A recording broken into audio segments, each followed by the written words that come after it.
And this is another thing too. And I mentioned to you right before we went on that I have a friend who is in the healthcare industry. She's a nurse. She was a nurse at Columbia St. Mary's. She's going to be working at the VA starting on Monday. Lisette Pineda, shout out. But her being close to this issue, and I have other friends as well who are in the healthcare industry that I work with. So I've been able to kind of get a gauge on where they're at, like and what they see going exactly, and more of the reality.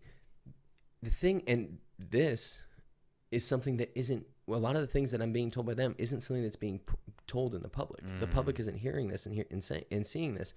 For instance, you need to, in order for it to be transmittable from one person to another, Sure. you have to have extended prolonged contact with another person for more than 15 minutes. And that's 15 minutes in a setting. So think of it this way. Well, there is the problem though that this virus apparently has been mutating too. There are the aggressive form. Like some people can spend a whole night with somebody and not get it, 100%. not have it transmitted. And some people can spend like 30 seconds in a car or something. But you're saying generally they haven't seen that here in Milwaukee? Well, I mean, I can't say. Again, it's mutating, and this is the reason why they've called it the novel coronavirus. The reason why it's called novel coronavirus is because it's new. That's where novel comes from. It's brand new. So we're still learning a lot about it. We're still, and like you said, it does mutate. It has mutated on some level, and that's. I know there are some people who out there who are conspiracists who are like this is, and I don't necessarily disagree with all of this, but you know, they're like, this is bioengineered. These are essentially like, this is nanotechnology, and I mean, the thing is, the problem is it did come out of Wuhan, not far from that the virology Institute center, which is one of the foremost virology centers in the entire world. And they do have a specialization in coronaviruses. They do, and it's been all but traced back to there.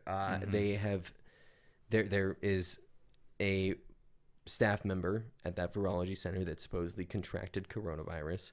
Now, here's where it gets gray, and I think that this, to be completely honest, I think that there is a little bit of smoke and mirrors going on here, and and trust me, I jumped on board this sort of what it was at the time, a conspiracy, because everybody was like, oh well, this came from a wet market.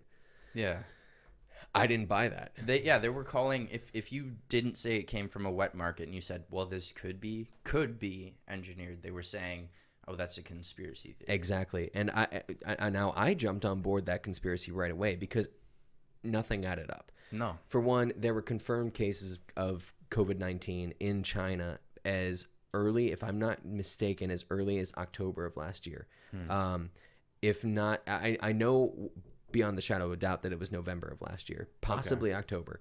But very early on. But we didn't hear about this until December at the very earliest, and we didn't really start to hear about it until January, and then it was February that China declared it a crisis. And all the information coming out of China, like it doesn't. First of all, they said, and the World Health Organization, the WHO and China were both saying this isn't transmittable. It doesn't transmit person to person.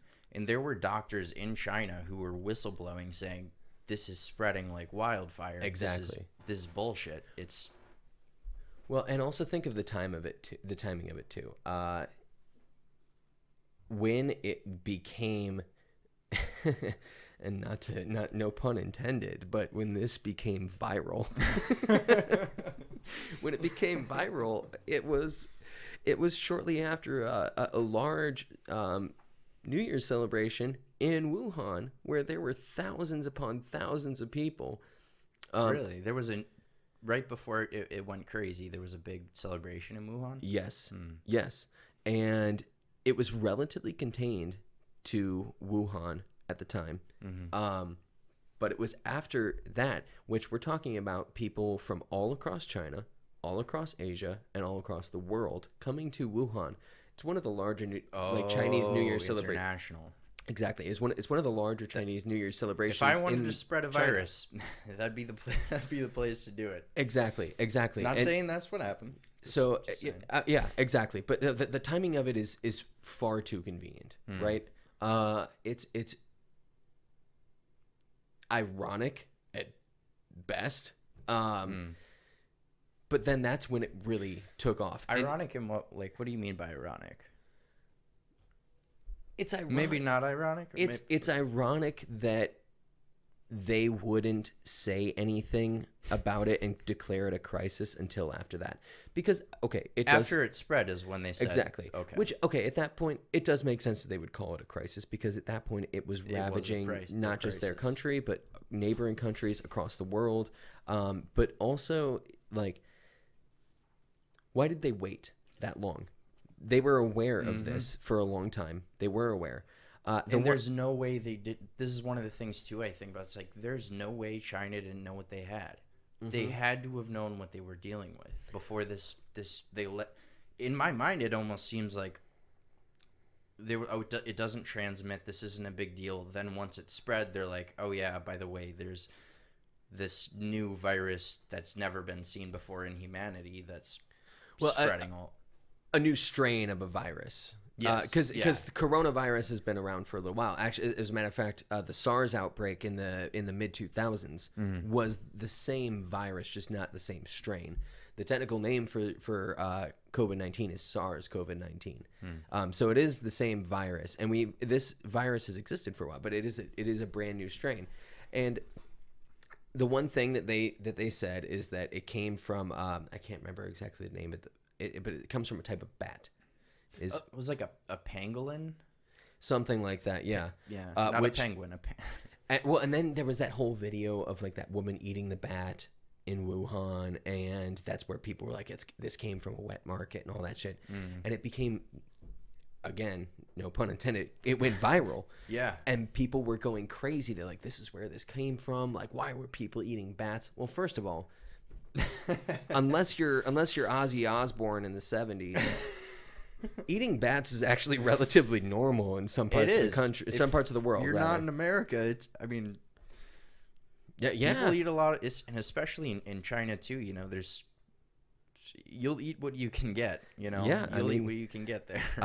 It's not. When we think of this in America as being obscene, but I mean, they eat dog, and it's not like there are thousands of. Oh, I don't know about thousands, but there are tons of wet markets just like that one all over China. Oh yeah, absolutely. And other countries in Asia. Yeah. I'm sure well, I mean, going a little bit on a side note, horse butchery is actually a huge thing in Paris, France. Really? Horse butchery, yeah. It became a big thing in the late